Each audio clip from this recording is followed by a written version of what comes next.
Challenge for discipleship. అడిగావు కదా ఏం నేర్చుకున్నావు అని. ఇది నేర్చుకున్నా ఈ బుక్ నుంచి. ఈ బుక్ నుంచి ఇది నేర్చుకోకపోయింటే కనుక నేను ఇప్పుడు ధ్యాన చక్రంకి వచ్చినప్పుడు అక్కడ గాలి పీల్చుకుని వదలాలి కదా. ఒకరేమో ఇది చెప్తుంటారు, ఒకరు అది చెప్తుంటారు, ఒకరు ఇది చెప్తుంటారు, అన్నిటినీ ఎసగొడుతూ ఉండాలి. అవునా కాదా? Every year there are so many beautiful books. పత్రికారు వచ్చే వరకు పత్రికారికి పుస్తకాలు ఇస్తే అందరికి అందజేసేవారు. పత్రికారు యాబ్సెన్స్లో ఎవరు కొత్త పుస్తకాలు చదవట్లేదు. ఎవరు చదవకపోతే నేను నిరుత్సాహపడాలన్నా, నేను చదువుకోవాలన్నా? మళ్ళీ నేను చదువుకుంటున్నా బాబు. అర్థమవుతుందా? సో మై పాయింట్ ఈజ్, ఈ సంవత్సరం ఏం కొత్త పుస్తకాలు వస్తున్నాయి వాటి కోసం ఎదురు చూస్తూ ఉంటే గతంలోకి పోకుండా ఉంటాం. నాకు స్వాధ్యాయ డెఫినేషన్ అంటే అదే. 2026లో బెస్ట్ బుక్స్ ఏమొస్తే అది నా దగ్గరకు వస్తే చాలరా బాబు. ఎవడు అడగండి నన్ను, సార్ 2026లో ఏం రాబోతున్నాయి సార్ అని. పత్రికారు ఏం చెప్తారు, అడగందే ఏం చెప్పకు అంటాడు. అడిగితే కదా చెప్పాల్సింది. నా దగ్గర కొత్త బుక్స్ లిస్టు ఇస్తా అంటనా? ప్రశ్న అడిగితే జవాబు వస్తుంది. ప్రశ్ననే సరి అయిన ప్రశ్న లేనప్పుడు సరైన జవాబు ఎక్కడి నుంచి వస్తుంది? అవేకనింగ్ అంటేనే అది. జీసస్ ఏమని చెప్పారు? Ask it will be given. మీరందరూ ఏం చేస్తారంటే డిమాండ్, నాకు ఇయ్యి అంటారు. ఎవ్వడియాడు. సార్ కొత్త పుస్తక ఇస్తాపో, అట్లా మాట్లాడాలి స్పిరిచువల్ హైరార్కీ తోటి. ఎందుకంటే ఏం చెప్పాడు? Ask it will be. అడగండి, ఇవ్వబోడు. మీరు అడగడమే చేత కాదు, ఈ ఎందుకు ఇస్తాడు? మీ డాడీ మమ్మీని అడిగినట్టు అడుగుతారు. మెడిటేషన్లో కూర్చొని నాకు ఇది ఇయ్యి అనుకో అంటారు. అర్థమవుతుందా? Because you don't know how to జెంటల్గా, you don't know how to ask. I see so many people demanding, donation nature will never support demanding souls. Nature always supports people who ask humbly or gently. మాకు పత్రికారు ఒక concept చెప్పాడు, ఇది ఎప్పుడు 94లో. నాకే తెలుసు, నాకు కూడా తెలుసు.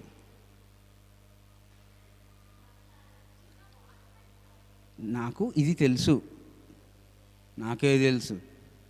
రెండింటికి తేడా తెలిసిన వాడికి అవేకనింగ్ అంటే తేడా తెలుస్తుంది. నాకు ఇది తెలుసు, నాకే తెలుసు. తేడా తెలిసింది, అర్థమైందా లేదా? మళ్ళీ మీరు ఏ బ్యాచ్కి చెందిన వాళ్ళు మీరే డిసైడ్ చేసుకోండి. నేను ఎప్పుడు స్వాధ్యాయ యోగలో నాకు ఇది తెలుసు, నాకే తెలుసు.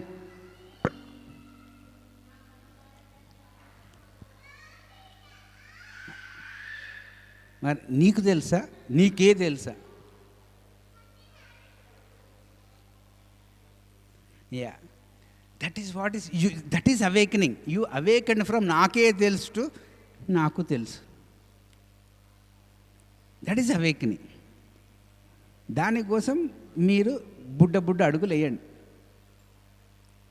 ఒక కాలు ఇక్కడ పెడితే హైదరాబాద్లో పడదు. నడుచుకుంటూ 1 కిలోమీటర్ పోతే యూ రీచ్ హైదరాబాద్. అర్థమైందా? అదే ఆధ్యాత్మికత అంటే. ఇంకా నేను నా ధర్మంని చేశానా లేదా? శ్రీశైలంకి వచ్చి అయిపోయింది. పొద్దున గంట, ఇప్పుడు 1 గంట. ఈ 5 పాయింట్లు చాలా ఇంపార్టెంట్, గుర్తుపెట్టుకోండి.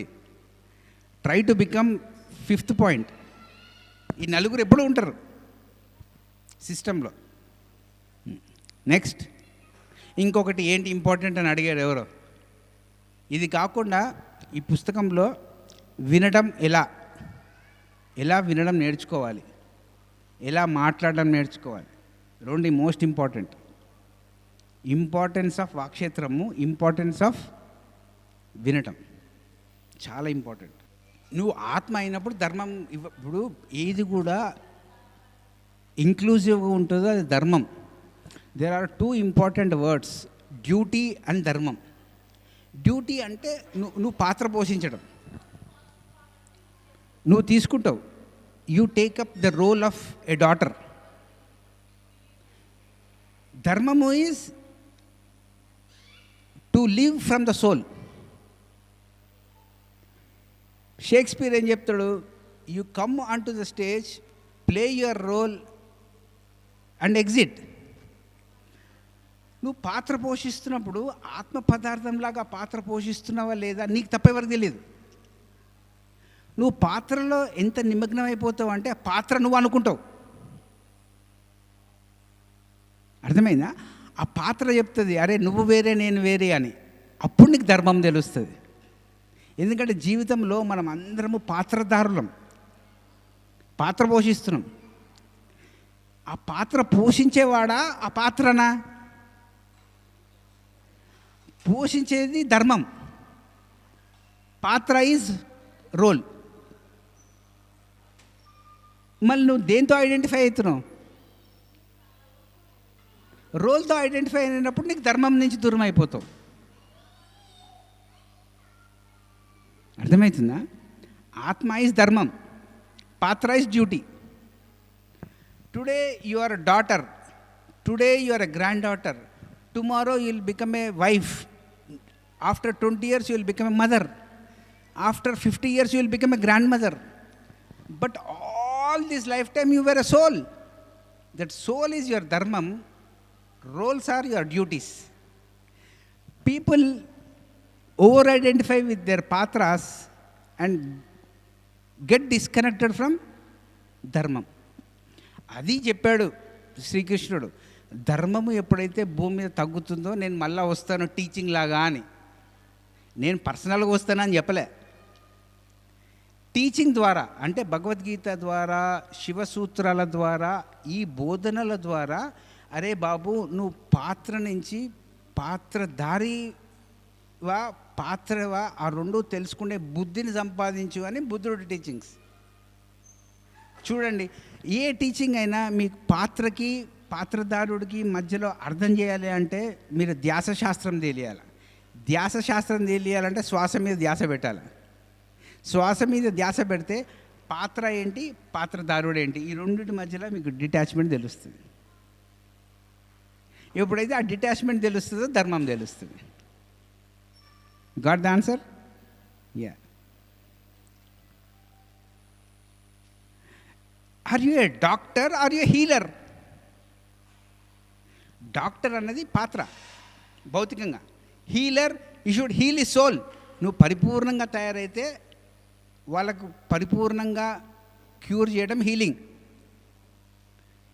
తలనొప్పి వచ్చింది, being a doctor giving a tablet is allopathy doctor. Healing is పరిపూర్ణంగా. అర్థమవుతుందా? That is what you need to do. There are so many beautiful books. There is a small booklet. ఎందుకంటే అది ప్రతి యూత్లో ఉన్నప్పుడు ఆ క్వశ్చన్ అడుగుతాడు. బట్ ఆన్సర్ ఏంటి అంటే, వాట్ డు యూ సీ? ఏ సుగుణాలైతే నువ్వు మీ పార్ట్నర్లో ఉండాలి అని అనుకుంటావో ఫస్ట్ నీలో ఉన్నాయో లేవో నువ్వు తెలుసుకో. Then marriage will be a good friendship. నీతో నువ్వు సహనంగా ఉండవు, నీ పార్ట్నర్కి సహనం ఉండాలనుకుంటావు. That marriage won't last for more time. So what are you looking into your partner's heart? నీలో ఉంటే కదా నువ్వు వాళ్ళలో ఏముండాలి అని చూసేది. నీలో లేనివి వాళ్ళలో ఉండాలి అనుకున్నప్పుడు మ్యారేజ్ సెట్ కాదు. Because marriage is not a friendship, marriage has become a social organised ritual. అది మ్యారేజ్ లాగా కావాలి అంటే నిన్ను నువ్వు అర్థం ఎంత చేసుకుంటావో నీ మ్యారేజ్ అంతే లెవెల్లో అవుతుంది. So there is a beautiful book called what do you see in your partner's heart అనే బుక్లెట్ ఉంది, టార్కన్ గారు రాసింది. దయచేసి ఆ పుస్తకం చదివితే. ఇంకొక పుస్తకం ఉంది, ఐడియల్ మ్యారేజ్. ఐడియల్ మ్యారేజ్, సరి అయిన వివాహం. ఆ బుక్ ఎవడు ఇండియాలో చదవడు, ఎస్పెషల్లీ యూత్ చదవరు. Responsibilities of father, responsibilities of mother, responsibilities of grandparents, responsibilities of children. ఇన్ని పుస్తకాలు ఉన్నాయి. చదువుతారా? చదవరు. మూడో కన్ను ఆస్ట్రల్ ట్రావెల్, మూడో కన్ను ఆస్ట్రల్ ట్రావెల్. అది మీ ప్రాబ్లమే కాదు, ఈరోజు భూమి మీద అందరికీ ప్రాబ్లం అది. ఈరోజు why? Because we all got disconnected. We got disconnected from our true selfs. ఆత్మ పదార్థం నుంచి డిస్కనెక్ట్ అయిపోయిన తర్వాత అందరూ అట్లా కాకుండా హాయిగా ఉంటారా? మళ్ళా next pandemic will be A mind based pandemic. Mental health లేకుండా ఫిజికల్ హెల్త్ రాదు. Please youth, take care of your mind. అంటే సార్ మీరు ఆసనాలు చేయదు, వాకింగ్ చేయండి, ఏమన్నా చేయండి, but take care of your మనసు. మనసు బాగుండాలి అంటే ధ్యానం చేయాలా, మనసు బాగుండాలంటే సరైన పుస్తకాలు చదవాలా. రోజుకి 20 నిమిషాలు చదవలేరా? ఏం బిజీగా ఉంటారబ్బా మీరు?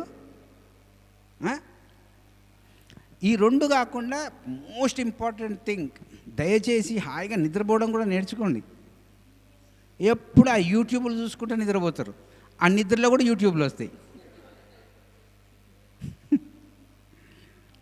స్లీప్ లేకపోతే మెంటల్ హెల్త్ ఉండదు. I'm telling you. ఎందుకంటే coming pandemic will be more of mind based. ఎందుకంటే youth are becoming more confused, more disconnected, more emotional, more aggressive. They are unable to make decisions. చూడు ఇన్ని చెప్తే sir మీరు మమ్మల్ని నెగిటివ్గా చెప్తున్నారు సార్ అంటారు. అర్థమైందా? నేనేం చెప్తున్నానంటే భారతదేశంలోని ఉపనిషత్తులలో, వేదాలలో ఉన్నవే టార్కం గారు రాశారు. ఆ రాసిన పుస్తకమే ఐడియల్ మ్యారేజ్. అది యూత్ చదవకపోతే నా మ్యారేజ్ అయిపోయింది, I don't have to read ideal marriage. నేను ఆ పుస్తకాన్ని చెప్తుంటే యూత్ తీసుకోవట్లేదు అంటే నేను వాళ్ళకి అవసరం లేదనుకుంటున్నాను నేను. ఎందుకంటే మీకు అదే చెప్తున్నా, రియాక్టివ్ మదర్స్, రియాక్టివ్ ఫాదర్స్ ఉన్నారు. రెస్పాన్సిబిలిటీస్ ఫాదర్, రెస్పాన్సిబిలిటీ మదర్స్ కావాలి. రియాక్షన్ వేరే, రెస్పాన్సిబుల్ వేరే. Only happy teachers will change the world. A teacher హ్యాపీగా ఉన్నాడు చెప్పు? చెప్పండి. ఇప్పుడు సిద్ధ గారు ఇక్కడికి పిలిచి రూమ్లు అందించినందుకు నేను హ్యాపీ. నేనే వచ్చి రూములు బుక్ చేసుకొని నేనే మైక్ పెట్టి మాట్లాడాలంటే నాది అవుతుంది ఇదంతా? I will become sad. అవునా కదా? ఆనందమైన బోధకులు ఉంటే మారుతుంది. Most important, please read those books. ఇంకొకటి, డేవిడ్ రీచో అని ఆయన ఉన్నాడు, ఆయన పుస్తకాలు అన్నీ చదవండి. పెళ్ళి చేసుకో ముందరే ఆ పుస్తకాలు చదవండి. పెళ్ళి చేసుకున్న తర్వాత మేము సలహాలు ఇవ్వం. అది పెళ్ళి చేసుకుంటే ముందర వరకు మీరు ఎంత నేర్చుకోవాలా, ఏమి మీ గురించి తెలుసుకోవడానికి పుస్తకాలు చదవండి. పెళ్ళి చేసుకున్న తర్వాత సలహాలు అడగకండి.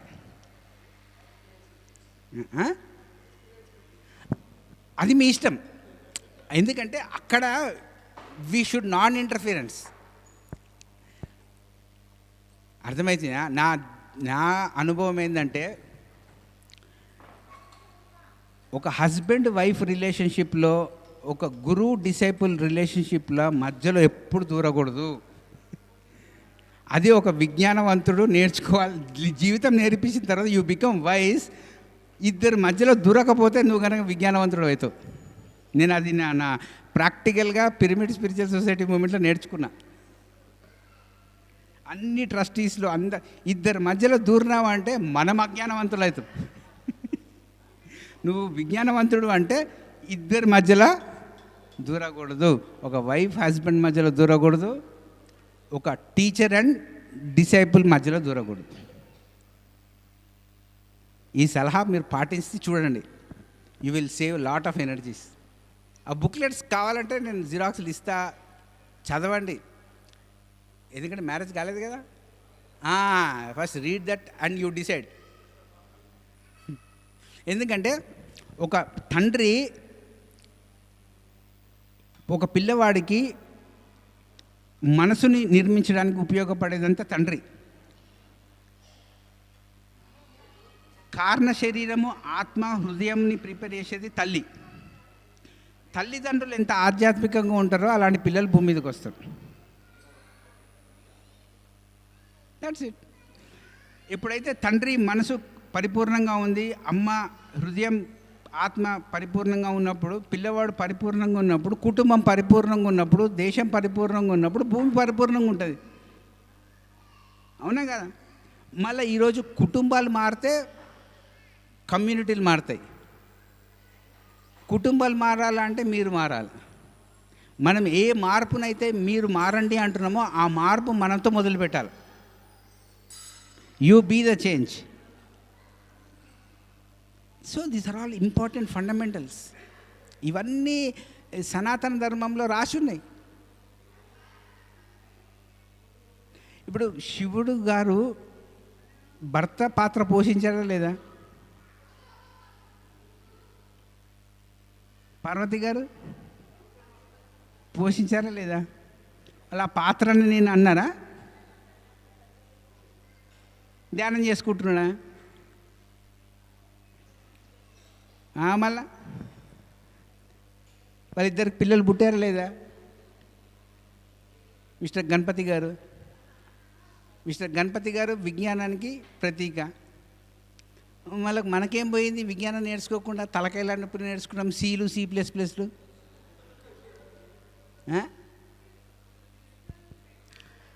గదే అమ్మా ఎంత ఫిజికల్గా నేర్చుకున్నాం, భౌతికమైన విజ్ఞానం కూడా నేర్చుకోవాలి కదా.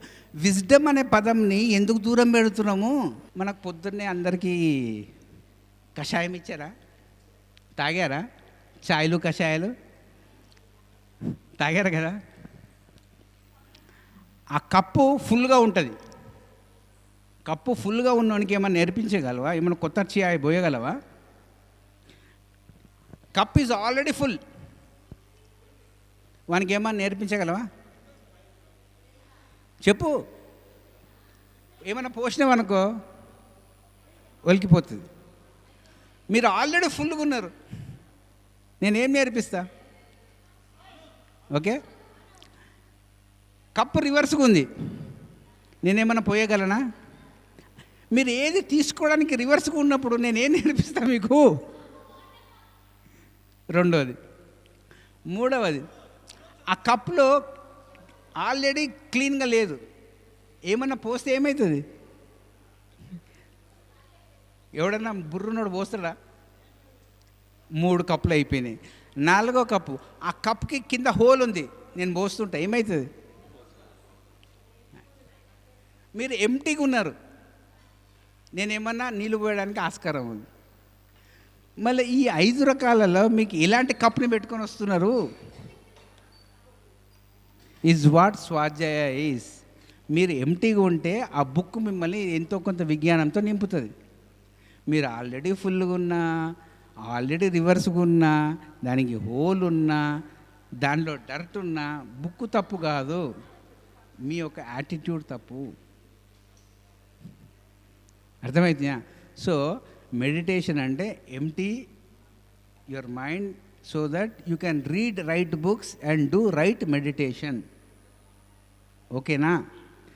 ఈ 2 రైట్గా చేస్తే you will have right awakening.